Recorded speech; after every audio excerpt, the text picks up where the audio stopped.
사무엘하 22장 1절부터 25절까지의 말씀인데요, 그 중에서 1절부터 7절 그리고 21절부터 25절까지의 말씀을 함께 교독하겠습니다.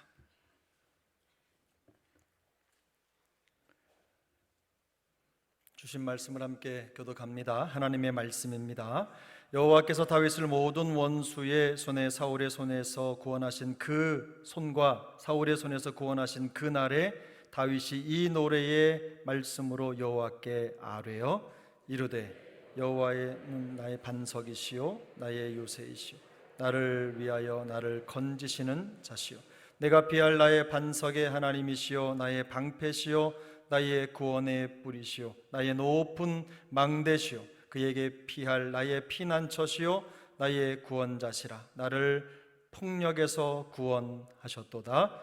내가 찬송받으실 여호와께 아뢰리니 내 원수들에게서 구원을 받으리로다. 사망의 물결이 나를 내우고 불의의 창수가 나를 두렵게 하였으며 수월의 줄이 나를 두르고 사망의 올무가 내게 이르렀도다. 내가 환난 중에서 여호와께 아뢰며 나의 하나님께 아뢰었더니 그가 그의 성전에서 내 소리를 들으시며 나의 부르짖음이 그의 귀에 들렸도다. 이에 땅이 진동하고 떨며 하늘의 기축 그의 진노로 말미암음이로다. 왜 안 읽으세요? 죄송합니다. 21절입니다. 함께 읽습니다. 여호와께서 내 공의를 따라 상을 주시며 내 손의 깨끗함을 따라 갚으셨으니 이는 내가 여호와의 도를 지키고 악을 행함으로 내 하나님을 떠나지 아니하였으며 그의 모든 법도를 내 앞에 두고 그의 규례를 버리지 아니하였음이로다. 내가 또 그의 앞에 완전하여 스스로 지켜 죄악을 피하였나니 그러므로 여호와께서 내 의대로 그의 눈앞에서 내 깨끗한 대로 내게 갚으셨도다. 아멘. 1부에도 똑같이 8절을 읽었는데 2부에도 똑같이 8절을 읽었습니다. 죄송합니다. 오늘은 어떤 사람이 승리하는가 라는 제목으로 하나님의 말씀을 함께 나누겠습니다. 이 승리라고 하는 말은 언제 들어도 기분이 좋습니다. 국어 사전을 찾아보면 승리를 겨루어 이긴다 라고 설명을 합니다. 대부분 운동 경기나 전쟁과 같이 상대편과 겨루어서 이겼을 때 이 승리라고 하는 말을 사용합니다. 그러나 승리가 꼭 상대방이 있어야만 하는 것은 아닙니다. 사람이 승리했다고 말할 때 그 승리라는 말의 뜻은 개인이 처한 상황이나 목표 그리고 가치관에 따라서 달라지기 때문입니다. 자기 자신과의 싸움에서 승리할 수도 있습니다. 또 경제적인 측면에서 성공을 거둔 일을 승리했다고 표현할 수도 있습니다. 매일매일 개인적으로 세워둔 목표를 차근차근 이루어가는 것도 승리입니다. 뿐만 아니라 오랜 시간 지속적인 발전과 성장을 이루고 있다면 그것도 승리라고 표현할 수 있습니다. 분명한 것은 어떤 분야에서든 승리를 이루기 위해서는 많은 노력과 끈기가 필요하다는 사실입니다. 흔들림이 없는 신념도 있어야 합니다. 어려울 때 또 실패할 때 그 상황을 극기해내는 영적인 또 정신적인 기백도 필요합니다. 여러분은 어떤 사람이 최종적으로 승리한다고 생각하십니까? 사회적으로 성공하거나 승리한 사람들에게는 비슷한 특성이 있다고 합니다. 첫 번째, 열정입니다. 열정이 있습니다. 열정은 목표를 향한 열심과 헌신을 의미합니다. 두 번째로 창의성입니다. 생각하는 방법이 다르다는 거죠. 또 생각의 방법이 다르고 또 새로운 방식으로 당면한 문제를 해결하는 능력이 탁월하다는 뜻입니다. 마지막으로 인내심입니다. 어려움이 있고 실패를 경험할 수도 있지만 그럼에도 불구하고 꾸준히 노력하면서 포기하지 않는 끈기 있는 태도를 말합니다. 물론 사회적으로 성공하는 사람들에게 나타나는 이런 열정이나 창의성 그리고 인내심과 같은 특성도 중요한 덕목입니다. 그러나 우리 그리스도인들이 세상에서 영적으로 계속해서 성공과 승리를 거두기 위해서는요, 이런 덕목으로는 충분하지 않습니다. 그리고 세상에서 성공을 이루는 이런 덕목이 또 우리의 영적인 원리와도 딱 맞아 떨어지는 것도 아닙니다. 그러므로 신앙의 성공을 위한 덕목은 다릅니다. 오늘 우리가 함께 본문을 살펴보면서 어떤 그리스도인들이 세상 속에서 승리하는지를 우리가 본문을 통해 발견할 수 있기를 바랍니다. 함께 읽은 사무엘하 22장은 다윗의 승전가입니다. 1절은 다윗이 어떤 상황 속에서 이 노래를 불렀는지를 알려주는 그 배경이 담겨져 있습니다. 성경을 읽다 보면 시편 18편에도 이것과 거의 비슷한 노래가 담겨 있는데요, 그 역시 다윗의 노래고, 거기에 보면 노래의 표제어에 이 1절 말씀이 그대로 들어가 있습니다. 다윗은 그야말로 파란만장한 삶을 살았습니다. 베들레헴의 양치기 목동에서 블레셋 거인 골리앗을 물맷돌 하나로 쓰러뜨린 용사였습니다. 뿐만 아니라 사울에게 쫓겨 10년이 넘는 시간을 광야의 도망자로 살아야만 했습니다. 헤브론에서 유다의 왕으로 또 이스라엘 통일 왕국의 왕이 되어 등극했지만 아들 압살롬의 반역으로 일생일대 가장 큰 위기를 맞이하기도 했습니다. 하지만 이 시점에서 다윗이 부르는 이 노래가 중요한 이유는 바로 이 노래가 다윗이 많은 원수들을 이기고 최종적으로 승리할 수 있도록 이끄신 하나님을 찬양하는 노래이기 때문입니다. 다윗은 일평생 겪었던 수많은 일들과 전쟁들 속에서 자신의 인생에 간섭하시고 역사하신 하나님의 신실하심을 찬양합니다. 최종적인 승리의 노래를 부르기까지 어려움과 실패가 없었던 것은 아닙니다. 그러나 그는 결국 승리했고, 그 승리의 중심에는 그를 도우시고 인도하시는 하나님이 계셨습니다.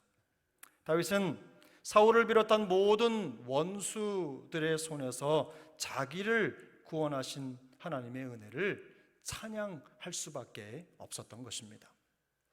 뿐만 아니라 이 노래의 내용을 통해서 결국 최종적으로 어떤 사람이 승리하는가를 분명하게 보여줍니다. 그러면 어떤 사람이 승리합니까? 첫 번째, 하나님을 온전히 의지하는 사람이 승리합니다. 본문 2절 3절인데요, 우리 한번 같이 읽겠습니다. 이르되 여호와는 나의 반석이시요 나의 요새시요 나를 위하여 나를 건지시는 자시요 내가 피할 나의 반석의 하나님이시요 나의 방패시요 나의 구원의 뿌리시요 나의 높은 망대시요 그에게 피할 나의 피난처시요 나의 구원자시라 나를 폭력에서 구원하셨도다. 아멘. 다윗은 하나님을 찬양하면서 자신이 경험한 하나님을 다양하게 고백합니다. 그는 하나님을 반석, 요새, 건지시는 자, 방패, 구원의 뿔, 높은 망대, 피난처, 그리고 구원자라고 고백합니다. 이 모든 표현들은 그가 군대를 이끌고 나가 적과 싸울 때, 그리고 사울에게 쫓겨 광야의 도망자가 되었을 때 그곳에서 경험했던 하나님을 표현하는 은유들입니다. 다윗은 모든 상황 속에서 하나님을 신뢰하고 하나님이 자신에게 어떤 분인지를 깊이 생각했습니다. 다윗에게 하나님은 아득한 상상 속에 나타나는 허상이 아닙니다. 반석이라는 말은 높은 바위산 같은 보호자를 의미합니다. 비바람에도 흔들리지 않습니다. 모든 적들로부터 자기를 안전하게 지켜주는 하나님을 반석이라고 표현했습니다. 요새는 철통 같은 방어자를 의미합니다. 건지시는 분이라는 말은 문자적으로 앞으로 나아갈 수 있도록 하시는 분이라는 뜻입니다. 하나님은 그가 빠져나올 수 없는 덫에 걸린 것 같은 상황에 처해 있을 때 그를 이끌어 나올 수 있도록 해주신 분이십니다. 방패는 갑옷을 입혀주신 것 같은 보호를 상징합니다. 알몸으로 광야에 내동댕이 친 것 같은 인생 여정이었지만 하나님은 그에게 갑옷을 입혀주셨습니다. 뿔은 힘과 능력을 상징합니다. 망대는 적군의 침입에도 끄떡없는 안전한 장소를 의미합니다. 피난처는 폭풍과 두려움에서 보호해 주신 하나님을 의미합니다. 구원자는 원수들에게 순환과 고통을 당할 때 그들의 손에서 구원하시는 하나님이라는 것을 강조하는 표현입니다. 그러므로 하나님은 그가 피할 반석이시요 요새이시며 어려움에서 건지시는 자이셨습니다. 적들의 공격을 막아주는 방패였고 능력과 힘의 뿔이었으며 지키는 망대요 피난처요 구원자이셨습니다. 이처럼 다윗에게 하나님은 보이지 않는 신이 아닙니다. 모든 상황 속에서 가장 적절하고 가장 필요한 모습으로 항상 그와 함께 하시는 하나님이셨습니다. 그가 가장 의지할 만한 분이셨습니다. 다윗은 자신이 처한 모든 환경 속에서 하나님을 찾았습니다. 하늘만 바라보면서 하나님을 찾은 것이 아닙니다. 자기를 둘러싼 모든 환경 속에서 섬세하게 역사하시는 하나님을 발견하고 그분을 의지했습니다. 하나님은 우리에게 승리를 주시기 위해서 때로는 반석으로, 때로는 요새로, 때로는 방패로 혹은 망대로, 피난처로 우리를 건지시는 구원자로 나타나실 수 있기 때문입니다. 이런 이유 때문에 다윗은 시편 65편 5절에서 하나님을 땅의 모든 끝과 먼 바다에 있는 모든 사람들이 의지할 분이라고 소개합니다. 다윗은 또한 시편 20편 7절에서 이렇게 고백합니다. 어떤 사람은 병거, 어떤 사람은 말을 의지하나 우리는 여호와 우리 하나님의 이름을 자랑하리로다. 아멘. 여기에서 의지하다 그리고 자랑하다라는 말은 같은 말입니다. 기억하다라는 뜻을 가진 한 단어를 다르게 번역을 한 것입니다. 어려움을 당하면 사람들은 자신에게 실질적인 도움이 되는 것을 생각합니다. 그 도움이 되는 것을 기억해내고 그것을 통해서 도움을 받는 것이 일반적입니다. 그러나 믿음의 사람들은 위기 순간에 여호와 하나님의 이름을 기억해내는 것입니다. 우리의 반석이요 방패이시며 구원의 뿔이시요 높은 망대가 되시는 하나님을 기억합니다. 피난처시요 구원자이시며 모든 폭력에서 우리를 구원하실 하나님을 가장 먼저 생각해내고 그분을 의지하는 것입니다. 다윗이 이처럼 위기의 순간에 하나님을 기억하고 생각하겠다고 고백하는 이유가 무엇입니까?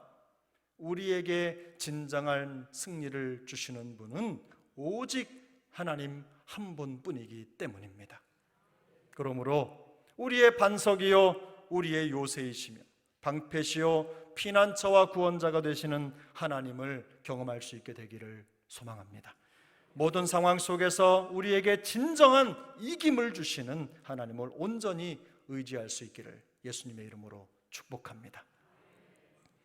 두 번째, 어떤 사람이 승리합니까?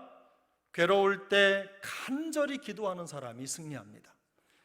본문 7절입니다. 함께 읽겠습니다. 내가 환난 중에서 여호와께 아뢰며 나의 하나님께 아뢰었더니 그가 그의 성전에서 내 소리를 들으시며 나의 부르짖음이 그의 귀에 들렸도다. 아멘. 다윗은 환난 가운데 빠져 있습니다. 그는 자신이 당한 환난을 사망의 물결, 불의의 창수, 수월의 줄, 그리고 사망의 올무라고 표현을 했습니다. 5절, 6절에 나와 있는 내용이에요.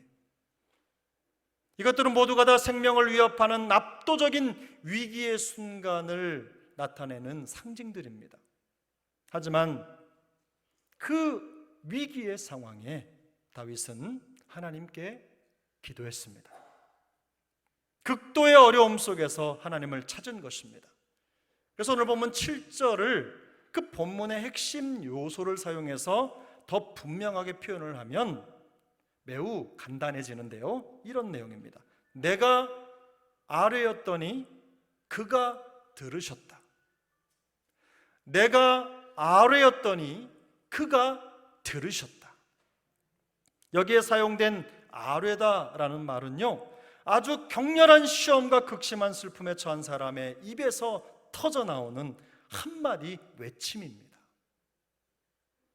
그 짧은 한 문장 속에서 간절한 기도를 의미하는 말이 4번이나 등장합니다.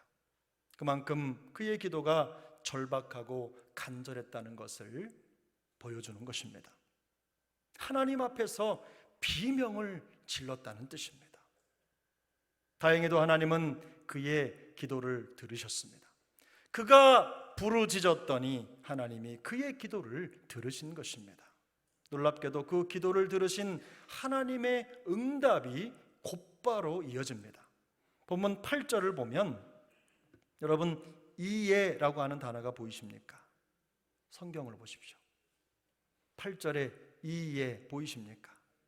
이에.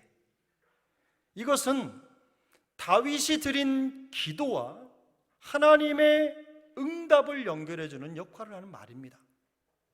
원문을 보면 단지 문자 하나밖에 안 되는 아주 짧은 말이지만 이 단어는 기도하는 다윗, 부르짖는 다윗, 하나님 앞에 간절히 외치는 다윗과 응답하시는 하나님을 연결해주는 역할을 하고 있어요.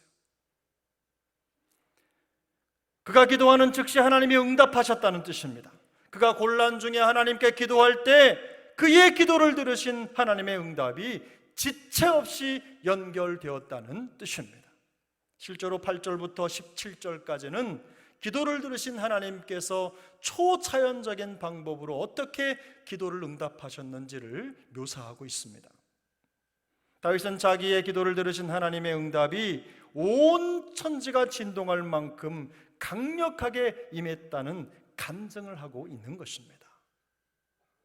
천지를 지으시고 통치하신 하나님께서 다윗의 기도를 들으시고 그의 인생에 구체적으로 개입하셨음을 고백하고 있는 것입니다. 본문 16절을 보면 여호와의 꾸지람과 콧김으로 말미암아 물밑이 드러나고 세상의 기초가 나타났다고 증언을 합니다. 이런 엄청난 기도 응답에 대한 사실을 잘 알고 있었던 야고보는 야고보서 5장 13절에서 너희 중에 고난당하는 자가 있느냐 그는 기도할 것이요라고 성도들을 강하게 권면합니다. 하나님은 우리가 기도할 때 역사하십니다. 하나님은 우리의 작은 신음에도 응답하시는 분이신 줄 믿습니다. 다윗은 일평생 기도를 들으시고 응답하시는 그 하나님이 자신과 동행하고 있다는 사실을 확신했기 때문에 항상 기도했습니다. 그러므로 우리가 항상 승리하는 사람으로 살기 위해서는 기도로부터 멀어지지 않는 것이 무엇보다도 중요합니다. 기도로부터 멀어지면 하나님으로부터 멀어집니다. 하나님으로부터 멀어졌는지를 어떻게 알 수 있습니까? 기도하는지 안 하는지를 보면 알 수 있습니다. 마음에 시험이 들고 어렵고 이런저런 문제 때문에 복잡해서 눈물이 마르지 않는 사람들을 보면 기도하지 않아요. 바로 그때가 하나님 앞에 나와 간절하게 부르짖어야 할 시간인데도 불구하고 하나님을 찾지 않고 근심으로 마음을 채우고 있는 것입니다. 혹시라도 우리를 하나님과 멀어지게 하는 죄악의 길에 가지 않도록 두려워해야 되는 것입니다. 하나님은 손이 짧아서 혹은 귀가 어두워서 우리의 기도를 듣지 않으시고 우리를 구원하지 않으시는 분이 아닙니다. 이사야 선지자는 이사야 59장 1절 2절에서 이렇게 경고합니다. 여호와의 손이 짧아 구원하지 못하심도 아니요 귀가 둔하여 듣지 못하심도 아니라. 2절 함께 읽습니다. 오직 너희 죄악이 너희와 너희 하나님 사이를 갈라놓았고 너희 죄가 그의 얼굴을 가리어서 너희에게서 듣지 않으시게 함이니라. 성도는 고난이나 환난 때문에 쓰러지는 것이 아닙니다. 신앙생활하다 보면 그저 쓰러져 일어나지 못하는 수많은 성도들을 만나게 돼요. 그런데 여러분, 고난이 힘든 환경이 우리를 넘어뜨리는 게 아닙니다. 기도하지 않기 때문에 쓰러지는 것입니다. 기도에 숨통이 막혀 있기 때문에 실패하는 것입니다. 우리가 하나님 앞에 마음을 열고 온 힘을 다해서 주님을 찾으면 하나님은 우리의 기도를 들으시고 역사하십니다. 그러므로 간절한 기도의 능력을 회복할 수 있기를 바랍니다. 괴로울 때, 고난당할 때 더 뜨겁고 더 간절하게 하나님 앞에 기도할 수 있길 바랍니다. 기도의 승리자들이 되시기를 예수님의 이름으로 축복합니다. 세 번째, 어떤 사람이 승리합니까? 하나님의 방식대로 사는 사람이 승리합니다. 오늘 보면 24절 25절입니다. 함께 읽습니다. 내가 또 그의 앞에 완전하여 스스로 지켜 죄악을 피하였다. 그러므로 여호와께서 내 의대로 그의 눈앞에서 내 깨끗한 대로 내게 갚으셨도다. 아멘. 다윗은 자신이 가지고 있는 하나님과의 특별한 관계에 대해서 기탄 없이 표현을 합니다. 그가 하는 표현들은 결코 빈말이 아닙니다. 그가 하나님 앞에서 완전하였고 그리고 죄악을 피했다는 것은 주님 앞에서 흠 없이 살았다는 말입니다. 마음속에 나쁜 생각을 갖지 않고 그릇된 행동을 하지 않았다는 고백입니다. 내 의대로, 내 생각대로, 내 깨끗한 대로 갚으셨다는 것은, 주께서 자기를 구해주신 것은 주님 보시기에 자기가 흠이 없는 의로운 모습을 지키고 있었기 때문에 주신 은혜라는 거예요. 그리고 그는 26절, 27절에서 이렇게 고백합니다. 자비한 자에게는 자비를 나타내시고 완전한 자에게는 주의 완전하심을 보이시며 깨끗한 자에게는 주의 깨끗하심을 보이신다라는 말을 덧붙여요. 이것은 다윗이 스스로 교만해져서 자신을 높이는 말이 아닙니다. 그가 하나님의 언약과 말씀에 충실하게 살고 있다는 것을 고백하는 겁니다. 간증입니다. 구원받은 자로서 하나님의 말씀과 뜻에 자기의 생각과 뜻을 맞추며 살겠다는 고백입니다. 결단입니다. 하나님의 자비하시고 완전하시고 깨끗한 성품을 따라서 자기도 그렇게 살기 위해 열심을 다했다는 자기 고백이고 간증입니다. 그러므로 다윗은 하나님께서 자비한 자에게 자비를 나타내시고 완전한 자에게 완전을 보이시며 깨끗한 자에게 깨끗하심을 보이신다고 간증할 수 있었던 것은 하나님의 성품을 닮으려고 노력하는 사람에게 살아계신 하나님께서 그에 걸맞는 은혜를 베풀어 주신다라는 것을 경험을 통해 알게 되었고 그것을 고백하는 것입니다. 하나님은 신실한 자들의 예배를 받으시고 그들을 보호하십니다. 신실한 사람들은 하나님의 신실하심을 체험하게 될 것입니다. 완전하신 하나님의 성품을 닮으려고 노력하는 사람들은 하나님의 완전하심을 경험하게 될 것입니다. 뿐만 아니라 깨끗한 마음을 가진 사람들은 하나님의 깨끗하심을 보게 될 것입니다. 이처럼 하나님이 보여주신 성품의 삶의 방식을 맞추는 사람에게 하나님은 합당한 은혜를 베풀어 주시고 승리를 주십니다. 베드로후서 1장 4절은 말씀합니다. 함께 읽습니다. 이로써 그 보배롭고 지극히 큰 약속을 우리에게 주사 이 약속으로 말미암아 너희가 정욕 때문에 세상에서 썩어질 것을 피하여 신성한 성품에 참여하는 자가 되게 하려 하셨느니라. 아멘. 이 신성한 성품에 참여한다라는 것은요, 좀 더 구체적으로 예수 그리스도의 성품을 닮아가는 성화의 과정에 들어갔다는 뜻입니다. 주님께서 우리를 선택해 부르신 부르심의 목적은 우리로 하여금 예수 그리스도께서 보여주신 삶의 방식을 따라서 우리도 살고 그분을 닮아가게 하시려는 것이란 말씀입니다. 그것이 하나님의 나라가 추구하는 가치고 이 땅에서 하나님의 나라를 이루며 살아가야 되는 그리스도인들이 죄악이 만연한 이 세상 속에서 최종적인 승리를 거둘 수 있는 유일한 비결이라는 것입니다. 이런 승리의 비결을 통해서 항상 승리하는 우리 모두가 될 수 있기를 축복합니다. 오늘 우리는 인생의 모든 싸움에서 승리를 주신 하나님을 찬양하는 다윗의 승전가를 함께 읽었습니다. 그리고 이 승전가를 통해서 어떤 사람이 승리하는가에 대한 세 가지 중요한 교훈을 나눴습니다.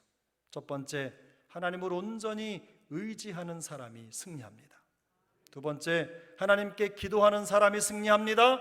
세 번째, 하나님의 방식대로 사는 사람이 승리합니다.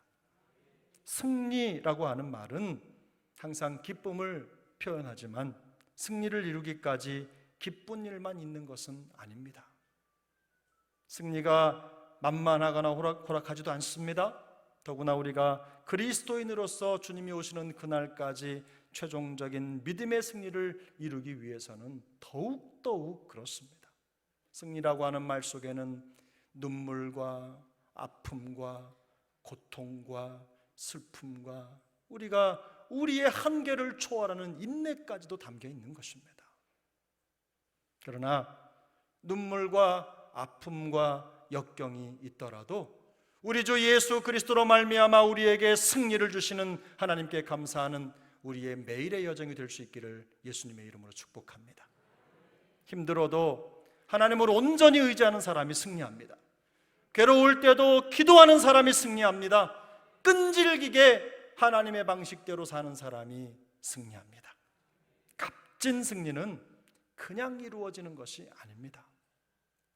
제가 언젠가도 말씀드렸죠. 제가 운동선수였을 때 그 잠깐의 승리를 위해서 얼마나 많이 연습하고 노력했는지 몰라요.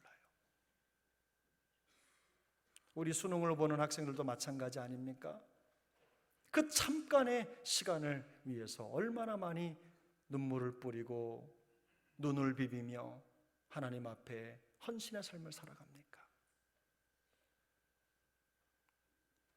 우리가 승리하기 위해서는 믿음의 끈기가 있어야 합니다. 하나님을 온전히 의지하고 환난 중에 기도하며 끝까지 하나님의 방식을 고수하는 사람들에게 하나님은 반드시 승리를 주실 것입니다. 그러므로 날마다 매 순간마다 주님이 주시는 승리의 계가를 부르며 당당하게 믿음으로 살아가는 값진 승리의 주역들이 되시기를 예수님의 이름으로 축복합니다. 기도하겠습니다.